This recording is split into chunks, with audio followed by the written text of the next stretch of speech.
سڵاتان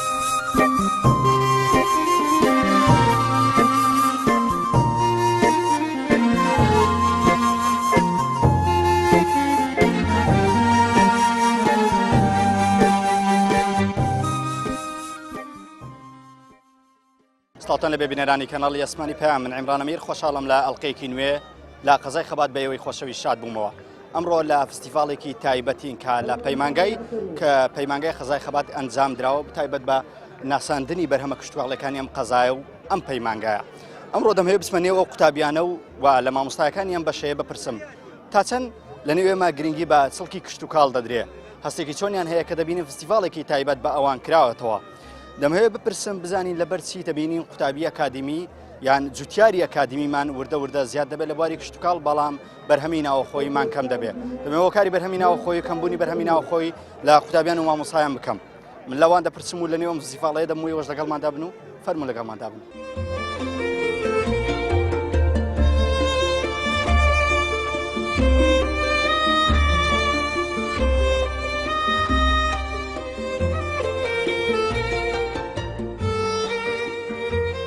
لەبەرچی بەرهەمی ناوەخۆمان کەم بووە لە ئێستاکەدا لە چاو پێشووتر لە کاتێکە قوتابیمان زیاتر بووە و کۆمەڵە جوتیاری ئەکادمیشمان ئێستاکە هەیە. وڵی بەرهەمەکان بە بازارکردنیان نیە لە بازارەکان یعنی بە باشی نافرۆشرین بۆ جوتیارەکان یعنی واز لە کشت و کاڵ دێن و چکە سوودێکی وانە هەم لە ڕووی ناوەخۆ سەرف دەکرێت هەم حکومەتیش لە یاوەڵ ناگرێت بۆ پیشەسازی بەکاربێنی. شارەزایم لە زۆر بواردە هەیە بەڕاستی بەروبووم ئێستا خۆم دەتوانم سەرپەرشتی چاندنەکەی بکەم و بشی چێنم هەتا کۆتایی پێگەیاندن و دوورینەوەش. قوتابی واما هەیە و تەواوی کردو ئێستا فەلاع و فەلاعەتی ئەکادمیە.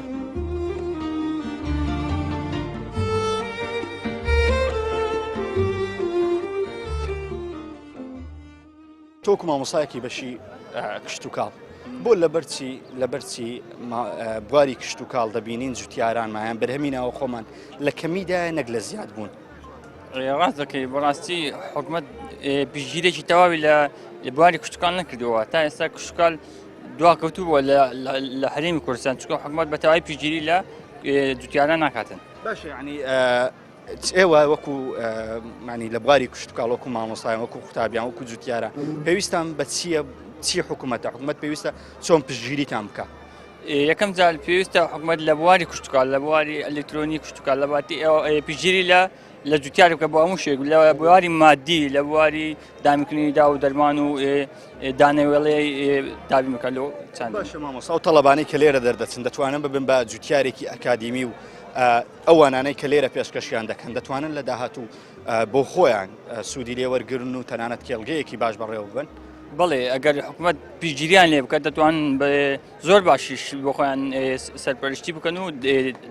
دابینی بکەن. ئەم جۆرە فستیڤاڵە ئێوە قوتابیانی کشت و کاڵ تا چەند دڵتان پێخۆشە و تا چەند سوودی بۆ ئێوە دەبێت؟ پێشکەشی بە خێراتنی کەناڵەکەتان دەکەم و فستیڤاڵە سوودی هەم بۆمە هەیە و هەم بۆ شەریکانێکە دێنە ئێرەش هەم بەروبوومەکانی وان دەناسرێ و هەمیش ئیسیفادەکە بەمە دەگە لە فستیڤاڵەوە سوودێکی باشیە و لۆ ئاشنابوون و دەستکەوتنی هەلیکار لۆ قوتابیان. باشە ئێوە هەلیکارتان چۆنە وەکو قوتابیانی بەشی کشت و کاڵ هەلیکارتان چۆنە لە دەرەوە لەوانەیە بیشەکیەوە زیاتر سرکێکی کەرتی تایبەت بێ قوتابیتان هەیە لێرە دەرچوو بێت و ئێستا خاوەن کێڵگەی خۆی بێت یان خاوەن زراعەتی خۆی بێت؟ بەنسبەت دەرچوونمان ئەمە دەرچوومان لێرە پێویستمان بەوەیە کە یارمەتی حکومەتەکە یارمەتیەکت بدا و زەویەکت پێدا تاوەکو بتوانی کە تۆ پرۆژەی کاتە ئەوتوانێت خۆت هەیە لەسەری تەطبیقی بکەی و بزانی بگەی بە بەرهەمەک و بۆ مادیبوونی خۆت کە چەند ساڵە کردیتت. وە قوتابیش هەیە قوتابی واما هەیە و تەواوی کردو ئێستا فەلاع و فەلاعەتی ئەکادمیە وەک ئەو فەلاعانە نییە کە لە دەرەوەی و چەند ساڵە ئەوەی دەکاو شێوەی ما بە ئەکادمیە کارەکانمە هەمووی بە ئەکادمیە و بە شێوەی خوێندن و وانە شتی زانستیە. تۆکو قوتابیەک و ینی وەکو قوتابیەکی بەشی کشت و کاڵ هۆکار چییە وردە وردە بەرهەمی ناوە خۆمان کەم دەبێتەوە ینی لە چاو پێشووتر ئێستاکە کشت و کاڵ یان جوتیارانمان زۆر کەمتر بۆتەوە لە کاتێکە بەشێکی زۆری قوتابیان لەو بەشەیە تەواویان کردووە. وایە سەبارەت بم ئەو دەبی پێویستمان بە یارمەتی حکوومەتە. پێویستان بە چییە بە دیاریکراوی حکوومەت چیتان بکە؟ دیاریکراوی پێویستمان بە زەوی هەیە کە حکوومەت تابینی بکە لە بۆ قوتابیانێک کە دەردەچن و بە ئاکادمی وانەکانی خۆیان تەواو دەکەن و لە پاش تەوابوون پێویستمان بە زەویەکەوە پێویستمان بەو بەرهەمانەیە کە حکوومەت تەوزیع بکات لەسەر قوتابی چکە هەموو قوتابیەک توانای مادی ئەوەی نییە کە بەخۆی دابین بکەوە هەموو کەسێکی زەوی نییە پێویستە لەسەر حکوومەت کە زەوی بدات بە قوتابیان و تاوەکو بتوانن ئیسیفادەک هەم بە خۆیان و هەم بە وڵاتەکەی بگەین.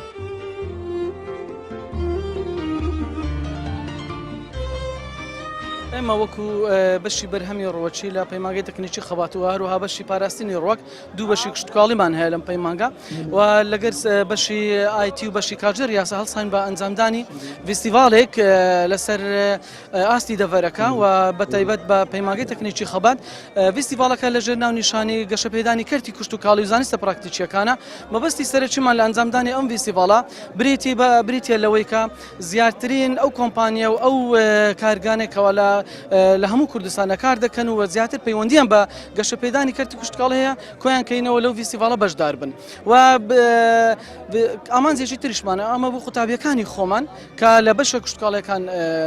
تەخەڕوز دەکەن بزانن کەوا چ جۆرە کۆمپانیایەک چ جۆرە کارگەیەک چ شتێک بەرهەم دێنن ئێمە وەکو زیاتر تیۆری کە باز دەکەین لە هۆڵەکانی خوێندن گەشتی زانستیمان زۆر پێیان ئەنجامداوە بۆ شوێنەکان بەڵام ئەوەیان بە گرنگتر دەزانین چونکە لە یەک کاتدا هەموو ئەو شتانێک ئێمە پراکتی بە تیۆری پێمان گوتنە لێرە بە شێوەی پراکتیکی دەیان بینن. تۆکو مامۆستایەک ڕەوشی کشتتوکاڵ چۆن دەبینی لە ئێستاکەدا لە هەرێمی کوردستان؟ ڕەوشی کشتتوکاڵ تا ئێستا ئەوەندە بە شێوێکی بەرچاو نەبووە کە بتانین هەموو پێداویستەکانی کشتتوکاڵی خۆمان دابینی بکەین بەڵام هیوادارین بە هۆی ئەم زۆرە فیستیڤالانەوە ئەم جۆرە چاڵاکیانە گەشەیەکانی تۆزێک چۆن دەڵێ توانایەک بدەین بە قوتابیان و بە کۆمپانیا و بە کارگەکان زیاتر بەرهەمی خۆماڵی بەدەست بێن و پشت بەستین بە بەرهەمە خۆماڵیەکان. باشە مامۆساوی کە لای من پرسیارە و لای من سەرنجە دەبینین وردە وردە قوتابیانی بەشی کشتتوکاڵمان زۆر دەبێت واتە جوتیاری ئەکادیمیمان زۆر دەبێت لە چاو پێشووتر بەڵام بۆچی لە ئێستادا بەرهەمی ناو خۆمان کەمترە لە ساڵانی ڕابردوو وردە وردە کەمتر گرنگی بە بەرهەمی ناو خۆ دەدێ بۆ کارەکەی بۆچی دەگەڕێنیت تۆکو پسپۆڕێکی بەشی کشتتوکاڵ ئەو دەرچوانێکە لە بەشە کشتتوکاڵەکان تەخەڕوز دەکەن و بە دەردەچن سەرەتا پێویستە ئەو قوتابیانە شوێنی تایبەتیان بۆ لە کەرتە تایبەتیەکانیان لە کەرتی گشتیەکانە پرۆژەیان پێ بدرێ و ئەو پرۆژانش بتوانن بەرهەمێکی زیاتر پێ بەخشن بەهۆی ئەو جۆرە زانستانێکەوە لە هۆڵەکان و لە تاقیەکان وەریان گرتووە هیوادارین حکوومەت پرۆژەی هەبێتن بۆ ئەم دەرچوانە و بتانین لەمە دووە بە شێوەیەکی زانستی و بە شێوەیەکی پراکتیکی ئەم بەرهەمانە زیادکەین و پشت بەستین بە بەرهەمە ناوخۆیەکان.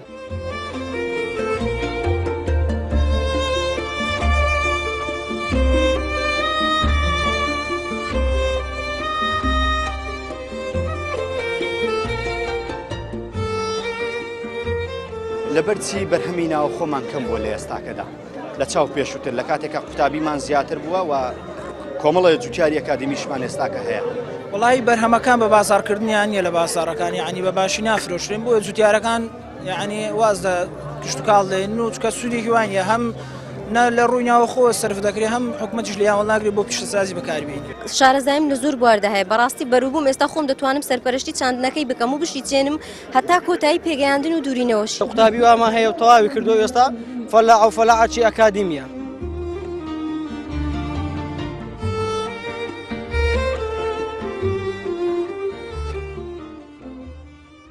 هەستێکی چۆن هەیە کە دەبینی بۆ یەکەمی جار فستیڤاڵێکی تایبەت بە ئێوە کراوەتەوە؟ وڵی هەستێکی زۆر خۆشمان هەیە بەڕاستی ئەو فستیڤالە گەورەی کرایتەوە لە پەیمانکەمان. سوودی بۆ ئێوە دەبێت بۆ قوتابی ئەم فستیڤاڵێ؟ وڵی سوودی ئینشاڵە دەبێت لە لوی هەری کارەوە گەنا چکە بەشەکەمان هەلی کاری کەمان هەلا هەرێمی کوردستان بەگشتی. ئەو بەشی ئێوە زیاتر سلکێکی بواری کەرتی تایبەتە ینی کشتتوکاڵان زیاتر دەتوانن هەرچەند پەیوەستە بە حکوومەت بەڵام خۆشتان دەتوانن بۆ نمونە کشتتوکاڵ بکەن تا چەنە قوتابیانێک کە لێرەن بووم بە کەسی ئەکادمی و خەری ئێستا خەریکی کشتتوکاڵەوەی کە لێرە تەخەڕوجی کردووە. وڵی وابزانام هەمویان بێکارن ئیلاگە لە دوکانێک لە شتێک یعنی لە دوکانی قڕکەر و شتەکان بفرۆشن و دەرمانی کشتتوکاڵی ئەگەر کەرتی تایبەت نییە کەمە زۆر. لەبەرچی هۆکار چییەکە ینی لەو بوارە ئیش ناکەن لە دواییدایان؟ وڵی کەرتی کشتتوکاڵی کەمە لە کوردستان یعنی ئەوانەی تایبەت کارتەکانی تایبەتی کشتتوکاڵی کەمە لە کوردستان ئەگەر هەبێ ئینشاڵڵا هەمویان ئیش دەکەن. تا چەندێەوە سووتەن لەوانەکان بینیوە لێرە و فعلەن ئێستا کە جوتیارێکی ئەکادمی بەرهەمهێنەوە ئەم پەیمانگایە؟ بەڵێ بەوانەکانیان سوودی زۆرە سوودیش باشانەیە. هم لە ڕووی پراسیکی و هم لە ڕووی نەزەریەکە و پراتیکێک چشتەوە یعنی عملیەکەشی هەوە باشە لەبەر چی بەرهەمی ناو خۆمان کەم بۆ لە ئێستاکەدا لە چاو پێشووتر لە کاتێکە قوتابیمان زیاتر بووە و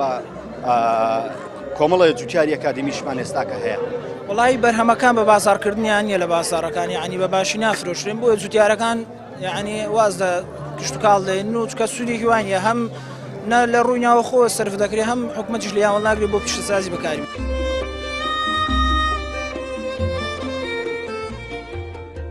تۆ ئێستاکە لێرە بەچی بەشداریت کۆ لەم فستیڤالەوە هەستێکی چۆن تێکە فستیڤالێکی تایبەت بێەوە بۆ یەکەمی جار کراوەتەوە بەخوای وەکو هەستێکی خۆشە بەس بە زۆر شت بەشداریمان کردەوە باوەکاری و مامۆستایەکان کە توانیمان ئەم فستیڤالە بە سەرکەوتوی بتوانین پێ ئامادە بکەین ئەمە پێم بێ سرکێ هەناریە زیاتر بۆ بەرهەمی خۆمانەوە ئێوەسانەوە بەڵێ بەرهەمی خۆمانەیە ئێوە قوتابیانی کشت و کاڵ لە چ ئاستێک دەبینین ئێستاکە لە هەرێمی کوردستان بەخوای لە ئاستی ئەوە نییە کە متێە ئەو قوتابیانەبی کە بتوانن پرۆژە و کارێک دابدرێ کە ئەوانەی کە لە کشت و کاڵ تەواو دەکەن بتوانن دامەزرێن بەرهەموو خۆمانی خۆمان هەبی بۆیە حکوومەت پەرەی نەدایە چەند پەرەی بە کشت و کاڵ بدرێت ئەوەندە سەرکەوتوو دەبیتن کشت و کاڵ هەم زیاتریش دەتوانین بەرهەمی زیاتر بەرهەمبینین نەکو پشتمان بە دەرەوەی وڵات بەستین یان ئەو دراوسیانەمان وە بکەین بەرهەمی خۆمان بەکاربین نەک بەرهەمی دەرەوە لە تواناماندا هەیە ئێستا کە زۆربەی شتەکان لەناو خۆمان دابین بکەین جوتیاری لێهاتوومان هەیە کێڵگەکەمان تا چەند یعنی کێڵگەیەکی فەرەهەمە بۆ ئەوەی کە کشت و کاڵی لەناو بکەین بە تاکیدی زۆر شتمان هەیە دەتوانین هەموو شتێک بکەین جوتیار لە توانایدا هەیە زۆر شتکە بەس دەبی بە ئیمکانیەتێکی هەم حکوومەتیش هەم هاوکاری بکرێتن ئەگەر هاوکاری نەکرێ ناتواندرێتە جێبەجێ بکرێتن بۆیە ئەگەر دەبینین ئێستا کە قوتابیەکی زۆر لە بەشی کشت و کاڵ تەواوی کردە چ لە پەیمانگاکان چ لە زانکۆکان یعنی کۆمەڵە جوتیاری ئەکادمیمان هەیە بەڵام لە چاو ساڵانی ڕابردوو بەرهەمی ناوخۆیمان زۆر کەمە هۆکارەکەی چییە؟ هۆکارەکەی ئەوەیە چونکە هەر یەکە و لێرکوانە جوتیار ناتوانێت ئەو بەرهەمانە ئەوە کاتن ساخ ناکرێتەوە بەرهەمی دەرەوە دێتن ساخکردنەوەی نییەکە ئی خۆمان ساخ کرێتەوە بەرهەمەکە زیاتر بی بەڵام بەعکسەوە دەرێ دێ زیاتر ئەوە دەکرێتە چای من عەزیزی وڵای هەستێکی خۆشمان هێست خۆشحاڵم بەوەی کە قوتابیان و مامۆستایانی پەیمانگەی تەکنیکی خەبات هەڵساون بە ئامادەکردنی ئەو فستیڤالە جوانە دەستخۆشیان لێ دەکەم بەڕاستی پێویستە شتی وە ئەو فستیڤالانە ساڵانە لە کشت و کاڵیەکان لە بەشە کشت و کاڵیەکان بکرێتەوە پەرە بە کشت و کاڵ بدرێتن تۆ قوتابیت لێرە؟ دەرچوویمە دەرچووی باشە تۆکو دەرچوێکی بەشی کشت و کاڵ دەتوانین بڵێن بەشێک لە پسپۆڕی خۆت دیاری کردووە پسپۆڕە کشت و کاڵ لە چ ئاستێک دەبینی لە ئێستادا لە هەرێمی کوردستان وڵای ئاستی کشت و کاڵ بەڕای من باش نییە لەبەرەوەی چەند هۆکارێک هەیە حکوومەتی هەرێمی کوردستان بەو شێوەیە گرنگە پەرەی بە کشت و کاڵ نەدایە دووەم فەلاحەکان ئاستیان بەرز نییە پێویستە ساڵانە وەزارەتی کشت و کاڵ خولیان لۆ بکاتەوە ڕخولی ڕاهێنان لە بۆ فەلاحەکان بکاتەوە فەلاحی باشمان هەیە بەس لەو ئەوە نینە پێویستە حکوومەتی هەرێم زیاتر پەرەی پێ بداتن ئێمە چەندین قوتابی وەکو تۆمان هەیە لێرە و لە زانکۆکان لە بەشی کشت و کاڵ تەواویان کردووە بەڵام دەبینین ئەوەنەی جوتیاری ئەکادمیمان زۆر بوو بەرهەمی ناوخۆییمان کەم بوو لەبەرچی لە ئێستادا بەرهەمی ناوخۆییمان کەمە لە کاتێکە جوتیاری ئەکادمیمان زۆرە پێشتر بەرهەمی ناوخۆییمان زیاتر بوو ئێستا بەرهەمە ناوی خۆیەکەمان ئەوەندە کەمە تەنانەت بەشی نێوە خۆشمان ناکات لەبەرچی بەخۆی ئەمە هەمیشە پشت بە پەین و سەماد و ئەو شتان دەبەستین ئەوە چارەسەری بنبڕ نییە پێویستە وەزارەتی کشت و کاڵ پەیمانگا کشت و کاڵیەکان کولیەکان سنفی نوێ بەرهەم بینن کە زیاتر پێویستی بەوە زۆر پێویستی بە پەینی نەبیتن پەین شتێکە بەکاردێتن لە بۆ مادەیەکی چیمیاویە بەکاردێتن بۆ زیادکردنی بەرهەم بەڵام ئەو چارەسەری بنبڕ نییە چونکە ئەو پەینە هەر ماوەیەک دەمینێتەوە باشە تۆ وەکو قوتابی وەکو دەرچوویەکی بەشی کشت و کاڵ پێویستە بەچیە بۆی ببی بە جوتیارێکی سەرکەوت و پێویستە حکوومەت لە ڕێکەوە هاوکارە بێت پێویستە حکوومەتی هەرێمی کوردستان داعمی فەلاحی بکاتن داعمی ئەو کەسانە بکە کە خەریجن دەرچوونە ئەگەر حکوومەت هێرێمی کوردستان دامیان بکە ئێمە شتمان پێ بۆی بتوانین کە خزمەت بە میلەتی بکەین.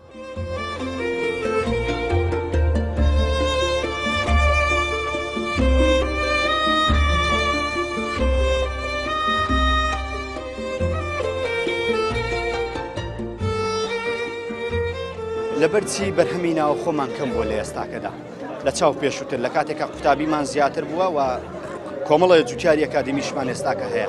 وڵی بەرهەمەکان بە بازارکردنیان نیە لە بازارەکان یعنی بە باشی نافرۆشرێن بۆ جوتیارەکان یعنی واز لە کشت و کاڵ دێن و چکە سوودێکی وانە هەم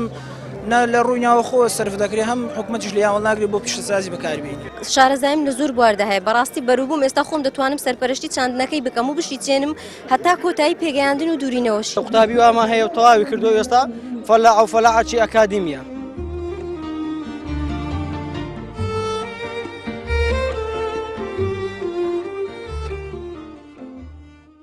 ئێوە قوتابیانی بەشی کشت و کاڵ تا چەند خۆشن کە دەبینم بۆ یەکەمی جار فستیڤالێکی ئاوا تایبەت بە بەشی کشت و کاڵ کراوەتەوە لا قەزای خەبات.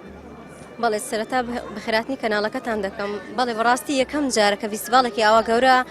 لە هەم لە خەبات هەم لە پەیمانگەکەمان کە دەکرێتن ئەو کاتی کە ئەمە لێرە بوون بەڕاستی مەتەخەڕجمان کردو ساڵی پار بەس ئەو کاتی کە ئەمە لێرە بوون ینی فستیڤاڵی وانە دەکرا بەس زۆر دڵخۆشم بەڕاستی ئێستا زۆر دڵخۆشم کە فستیڤالێکی ئاوا هەیە. باشە تۆکو کەسێک هە تەخەڕوجی کردووە لێرە یان لێرە دەرچویتی تا چەندەم بەشێ سوودی پێگەیاندیت و ئێستا دەتوانیت لە کەرتی کشت و کاڵ وەکو جوتیارێکی ئەکادمی کار بکەیت. بەڵێ وەڵاهی زۆر سوودم بینیوانی ئێستا خۆم شارەزاییم لە زۆر بواردە هەیە بەڕاستی بەروبووم ئێستا خۆم دەتوانم سەرپەرشتی چاندنەکەی بکەم و بشی چێنم هەتا کۆتایی پێگەیاندن و دوورینەوەش ینی دەتوانم سەرپەرشتی بکەم هەرچەندە ئەو کاتی کە پرۆژەمان ئەنجامدا ئەو پرۆژەی کە ئەنجامماندا یەکەم بوو لەسەر ئاستی هەموو کولیە و مەحەدەکانی هەولێر و خەباتیش پرۆژەکەمان زۆر گەورە بوو کانۆلامان بەرهەمهێنا ئەو کاتیش بە یارمەتی مامۆستا بیلا زۆر سەرپەرشتی ئیشەکەی کرد زۆر جوان بوو ئیشەکەش یەکەمیش بووین ینی بەخۆشمان خزمەتمان کرد. باشە ئێستا کە لە کەرتی کشت و کاڵی ژەکەی خۆت ناوەڵا باشە هۆکار چییە؟ هۆکار چییە دەبینین ئێمە جوتیاری ئەکادیمیمان و ساڵ بە ساڵ زیاد دەبێت و بەڵام ئیش ناکەن ینی کار ناکەن یان بەرهەمی ناوە خۆمان ساڵ بە ساڵ کەمتر دەبێت لە چاو ساڵانی ڕابردوو هۆکارەکەی بەڕای تۆ وەکو شارەزایەکی بواری کشت و کاڵ وەکو قوتابیەکە لەم بەشێتەوەت کە پێ دوای هۆکارەکەی چییە؟ وڵی ئێستا کشت و کاڵ کەرتی کشت و کاڵ بەڕاستی لە کوردستان زۆر خراپە هیچ گرنگی پێ نادرێ ئەوەی گرنگی پێ دەدێت تەنها نەوتەکەیە بەڕاستی ئەگەر گرنگی بە کشت و کاڵ بدرێ کوردستان ئابووری زۆر پێش دەکەوێتن ئێستا ئەمە هەموو خیبرەمان هەیە هەموو تەخەڕوجمان کرد یانی ئێستا ئێمە ئەگەر کشت و کاڵ بکەین دەست بە زراعەت و ئەو بکەین زۆر لە جوتیاران شارەزاترین ڕاستە جوتیارمان گەلێگە لێ زۆرە بەڵام هەمووی زەرر دەکەن لەبەرچی زەرر دەکەن شارەزاییان نییە ینی خیبرەیان نیە تەنها وەکو باوک باپیرانیان کشت و کاڵ دەکەن ئەوەش زەرریان پێدەگەین لەبەر هەندێک کشت و کاڵ لە کوردستانی خۆمان پێش ناکەوێت کەس ینی احتیمام بە تەخەڕوجەکان نادرێ دامەزراندن نییە ئەگەر بێت و حکوومەت بڕە پارەیەک یان شتێک بدا بەو کەسانەی کە تەخەڕوجیان کردیا یعنی وەکو ئێمە ئێستا گەر حکوومەت یارمەتیمدا دەست یارمەتیمە بدرێژگە پارچێک زەویم پێ بدا ئامێرەکانم لە بۆ دابینکە خۆم سەرپەرشتی کشت و کاڵی خۆم دەکەم کشت و کاڵێکی زۆر باش بەرهەم دێنم و کوردستانیش پێش دەکەوێت. تۆکو مامۆسایەکی پەیمانگای خەبات هەستێکی چۆنت هەیە کە دەبینی فستیڤالێک بۆ یەکەمین جار لە قەزای خەبات دەکرێتەوە تایبەت بە قوتابیانی بەشی کشت و کاڵ و قوتابیانی پەیمانگەکەتانە. بەڵێ سەرەتا بەخێراتتان دەکەمەوە پیرۆزبایەکی گەرم لە مامۆستایانی پەیمانگای تەکنیکی خەبات و خۆم و ڕاگری پەیمانگا دەکەم بۆ ئەو کارە جوان و ئەو کارە گەورەی کە ئەو ساڵ ئەنجامیدا بەکردنەوەی یەکەمین فستیڤاڵی کشت و کاڵی ئەکادیمی لە دەڤەرەکەمان و هەروەها لە پەیمانگای تەکنیکی خەبات کە بەڕاستی ئەو ڕێگە خۆشکەرێکی زۆر بوو بۆ ئەوەی خەڵکانێکی زۆری دەڤەرەکەمان ئاشنایەتێکی زۆر پەیداکەن بە ئامێرە کشت و کاڵیەکان و هەروەها پەیمانگەکەشمان ببینن و پەیمانگەکەمان بەسەر بکەنەوە هیوادارین لە ساڵانی داهاتوو کاری جوانتریش ئەنجام بدرێتە. پەیمانگای خەبات چەند بەشێکی کشت و کاڵی تێدایە پێما بێت سێ بەشی کشت و کاڵی تێدایە وردە ئێمە جوتیاری ئەکادیمیمان زۆر دەبێت و چەندین قوتابی لێرە تەخەڕوجیان کردێت دەرچوونە ئێمە جوتیارمان زۆر بوو بەڵام بەرهەمی ناوخۆیمان کەم بوو هۆکار چییە ئێمە کەسی ئەکادیمیمان زۆر بووە لە چاو ساڵانی ڕابردوو بەڵام بەرهەمی ناوخۆیمان ئێستا لەگە ساڵانی ڕابردوو زۆر کەمە تەنانەت بەرهەمە ناوخۆیەکان بەشی نێو خۆشمان ناکات. دەکرێت چەند هۆکارێک دیاری بکەین بۆ ئەو بابەتی کە بەڕێزت باست کرد. یەک لەو هۆکارانە ئەوەیە کەوا بێپلانی حکوومەتی هەرێمی کوردستانە لە گرنگجیدان بە کەرتی کشت و کاڵی و هەروەها خەمساردی و بێئەمەلی قوتابیەکان ئەو قوتابیانەشەکەوە هەم لە کۆلێژی کشت و کاڵیەکان و هەم لە پەیمانگە کشت و کاڵیەکان دەردەچن بۆ ئەوەش ساردیان پێوە دیارەکەەوە دوای دەرچوونیان بەڵێ قوتابیانیش کەم تەرخەمیان لەوەیەکەوە چەند هۆکارێک دەتوان بڵین لە پشتیانە دوای ئەوەی کەوا بیر لەوەی دەکەنەوە دوای ئەوەی کەوا ئەو بەشە تەواو دەکەن بەڕاستی هەم ناتوانن لە هیچ دام و دەستگایەکی حکومی وەربژیرێن و دابمەزرێن و هەم کاری سربەخۆش بە ئاسانی لەبەرەوەی گرنگی پێنادرێ لە هەرێمی کوردستان دەتوانین بڵێن ئەو دوو هۆکارە هۆکارن بۆ ئەوەی کەوا سەرین پێوە دیاری قوتابیەک پێویستی بە چیە کە حکوومەت بۆی دابین کە بە دیاری کراوی یعنی قوتابیەکە پێویستە حکوومەت چی بۆ دابین بکە بۆی بکەوێتە سەر کار و کشتتوکاڵێکی سەرکەوتوکە دەبێ بەپێی پلانی ساڵانەی خۆی حکوومەتی هەرێمی کوردستان پلانی هەبێ و ئەو قوتابیانێکەوە تایبەتن بە بەشە کشت و کاڵیەکان داوایان لێ بکاتن کەوا سیڤی خۆیان پێشکەش بکەن دوای ئەوەی وەردەگیرن پرۆژەیان پێشکەش بکە بۆ ئەوی لە پرۆژانە کار بکەن و ئەو بەرهەمەیکەوە لە پرۆژەکانیش بەدەست دەکەویتن جگەلەوەی کەوا خاوەن پرۆژەکە سوودمەند دەبێ بێگومان ئەگەر بێت و قوتابیانیش لێی سوودمەند بن ئەو هۆکارێک دەبێت بۆ هاندانی ئەو قوتابیانێکەوە دڵسارد بوون لەوەیکەوە ڕوو لە بەشە کشتتوکاڵەکان بکەن و هەروە ئەو قوتابیانشکەوە دەرچوونێ لە بەشە کشتتوکاڵەکان پار ساڵ ئێمە تەخەڕوجمان کرد ئەو فستیڤالە نەبوو بەڵام ئەسەر وەک میوانێک هاتوونە ئێرە خۆشحاڵتر بووین و هەروەها ئاشنابوون هاوڕەکانمان بینی و هەروەها زیاتر ئاشنابووین بە کەرت کشتتوکاڵ بە تایبەتی چونکە خۆم بەشی کشتتوکاڵم زیاتر ئاشناوم بۆ بەشەرمەوە چۆن دەبینی تۆکو دەرچووی بەشی کشتتوکاڵ کشتتوکاڵ ڕاستی لاوازە زۆر ئێستا چونکە حکوومەت پاڵانێک نییە بۆەوەی کە جوتیار زیاتر بەرەو پێش بچیتن لەرە کشتتوکاڵ لە پاڵپشتیی تەواوی نییە تاوای قوتابیەکان نییە بۆی سەرکەوتوبی لە کەرت کشتتوکاڵەوە قوتابیمان زۆرە دەبینی لە بەشی کشتتوکاڵ قوتابێکی زۆر ڕاست بەڵام وردە بەرهەمینەوە خۆیمان کەم دەبێت ئەوە هۆکارەکەی مامۆستاوە هۆکاری زیاتر نەقلکردنی لە دەرەوەی وڵات بۆ ناوەی کوردستان ینی بەرهەمی خۆمانەمان نیە لە ئێران دێ لە تورکیا دێ لە وڵاتەکان دێ بۆی بەرهەمی خۆمان کەمە بینەران و بیسەرانی خۆشەویست ئەوەی گوێبستی بوون ڕاو سەرنجی کۆمەڵی قوتابی نێو فستیڤاڵی کەشتتوکاڵی خەزای خەبات بوون کە بەداخۆ باسییان لەوە دەکرد کشتتوکاڵ لە ئێستادا لە ڕەوشێکی خراپدایەوە هەرچەند لەوان لە ئێستادا لێرە دەخوێنم بەڵام بێهیوان لەوەی کادا بمەزرێن و بستنە سەڵکەکانی حکوومەت خزمەت بکەن و بەداخەوە بەشێک لە مامۆستایان باز لەوە دەکەن حکوومەت بە هۆکاری یەکەم دەزانن کە کشتتوکاڵ ڕووی لە نزمی کردویان کشتتوکاڵ لە ئێستادا لا ئاستێکی نزمدا لەوەی کە حکوومەت هاوکاری